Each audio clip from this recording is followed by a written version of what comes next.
Hey everyone, it's Lexie. So in today's video I'll be sharing my spring reading recommendations. So these are books that either, like when I think about springtime, I think about books that either deal with like new beginnings or they take place somewhere wet, because a lot of, especially where I live, it gets really wet and rainy.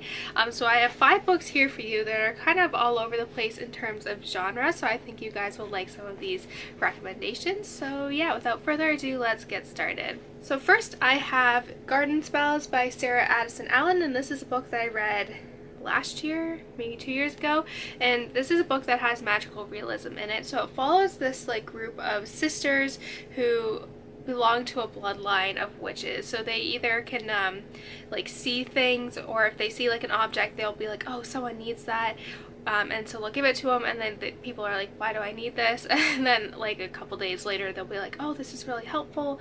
They can create like concoctions with baking that can either make you fall in love, have like an extra bit of luck that day, all that stuff, and they have a special garden that grows with all these things. So these sisters kind of growing up, they've kind of grown up in this house, and the younger sister left, and after so many years she's finally come back with a daughter, and it kind of takes off from there. But this one is just a really fun like magical realism book that I think is perfect to read during the springtime, because it deals with the garden growing. It's kind of moving into summer and spring, so I thought this one would be good as well. It was just a fun, quick read, and I loved the magical realism aspect to it.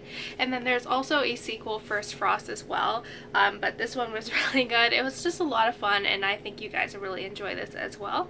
Next, I have a historical fiction, and this is The Girl You Left Behind by Jojo Moyes. So this has a dual storyline in a sense. So it basically follows this couple in World War I, and just the husband went off to war and he painted this portrait of his wife. And that when the Germans came and invaded that town, like the main commander came fixated on that woman and that painting, and flashback to present day, this painting is found, and then they realize that it was stolen by the Germans during the war, and so it creates kind of this legal battle. So this one was really interesting. I really loved, especially following Sophie during World War I really loved seeing her perspective, especially because I later read a lot of books that take place during World War II. So World War I was a bit of a refresher for me, but I really liked it. I thought it was really unique in just raising that question of like things that were stolen during war. I think is really interesting. And I know it kind of reminded me of The Woman in Gold, I think that's the name of the film, as well, just kind of that legal battle of like art pieces or like important art objects that are stolen during war. So I think this one's really interesting, and it's a good kind of spring read as well. So next I have this fantasy series, and it is the Dark Witch, which is the first book in the Cousins O'Dyer trilogy by Nora Roberts. And I think I always get this confused, I need to look this up. So basically this takes place in Ireland. I always want to say Scotland, but it's in Ireland, and it follows it takes place like centuries and centuries ago. There was this very bad sorcerer, and he was out to get this family of witches, but the mom ends up sacrificing herself and almost killing basically this really dark wizard, but she didn't kill him fully, so his spirit has been kind of like haunting future generations until we get to present day, where the cousins have finally gotten the power together to finally put an end to the sorcerer. And because it takes place in Ireland, I just see it as I see it as beautiful, like with green hills and all that, but I just see it as wet and gloomy.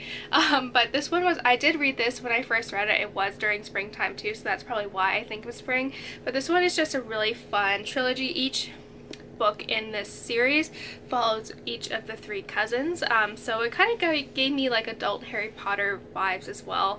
But yeah, this was just a fun like adult like witch series, so if you're trying to get into that, I highly recommend you check this trilogy out. It's just a lot of fun.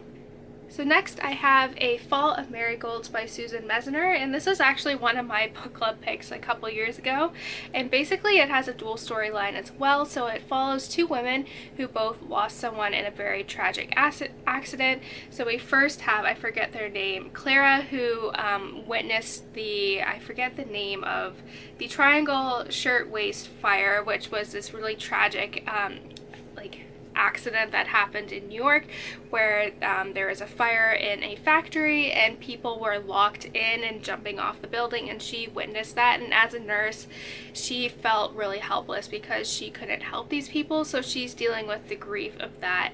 And then also we flash forward to kind of present day, where it's the 10-year anniversary of 9/11, and the woman, one woman is grieving because she lost her husband during the World Trade Center attack. And so this one was really interesting for me because it talks about grief and overcoming that, not necessarily overcoming it, but kind of getting to the point where you are okay to move on and just kind of live your life. And I think this one's really interesting just in terms how it tackles how people deal with grief and how there's everyone deals with it differently. And I think this one is just a really good conversation starter. There are many quotes in here that I really liked, and yeah, this book was just really interesting. So if you're kind of interested in kind of this storyline with just generally dealing with grief, I think this one would be, I think you guys would really like this one as well. And lastly, I have the, I can never pronounce this name, Guernsey Literary and Potato Peel Society. So this was a book that I read last summer and I really enjoyed it. What's unique about this though is that it's written in letter format, so just be aware of that going into it because I didn't know that. But basically it follows this woman who wants to write something meaningful during after the aftermath of World War II. So she finds about this community that lived on Guernsey, which was the only place in England, which is like an island off the coast of England, that was invaded by the Nazis.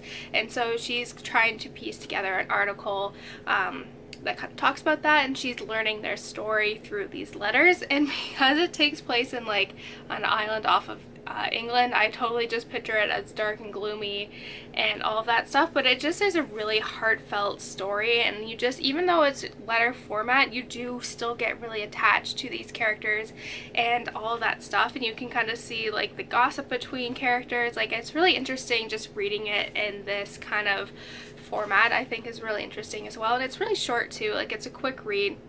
So I think you guys will really enjoy this. And this is also a movie on Netflix. I still haven't gotten around to watching it, even though I read it when it was on Netflix. So yeah, I definitely will be hopefully being watch that soon because I think I will really enjoy it. And it has a lot of actresses that were in Downton Abbey, which I think will be a lot of fun as well.